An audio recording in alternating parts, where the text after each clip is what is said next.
તો સમય જવા દે ગાડાઓ, પ્રમાણ આલીને હું માતાઓ બેહાડું તો હું તમારી માતાઓ બેહાડું હો.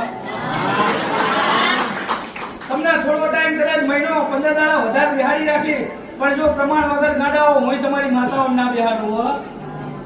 પ્રમાણ વગર એટલે કે દેવના પ્રમાણ હોય નહીં, જીવનની અંદર લેવાય નહીં. પણ કદાચ તમે એવી કરગર કરો ને કે હે માં તું મારી માં છે, મારા બાપ દાદાની પૂજેલી માં છે, તો માં હવે મારે તારામાં અહીં આગુ પાછું થવું નહીં, પણ માં એક વખત સપને આવી જાય તારી જોડે કામ નહીં જોતું. અને કદાચ સપને આવીને તમે બેહાડી દો ને તો દુનિયાનો તમારો કાકો કુટુંબી આવીને કહે ને તો કહેવાય મારી માં મારા સપને આવી હતી મેં બેહાડી છે હો. એટલે પ્રમાણ માગો ને તો આવા માગજો.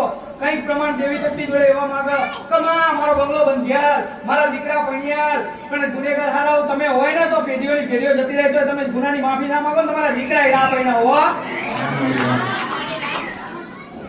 ભાઈ ગયા તો આટલું કરી આલ ને તો માં તારું કેતી હોય એટલું કરી આલું. ગાડા એમ જીવનમાં નહીં થાય.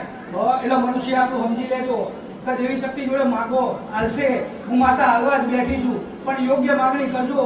તમારી માતા જોડે યોગ્ય માંગણી કરજો તો હું માતા એના આદિજી કરીને તારા દીકરા છે માફ કરી દે એમ કરીને કદાચ હું તમારી માંગણીઓ પૂરી કરાઈશ હો.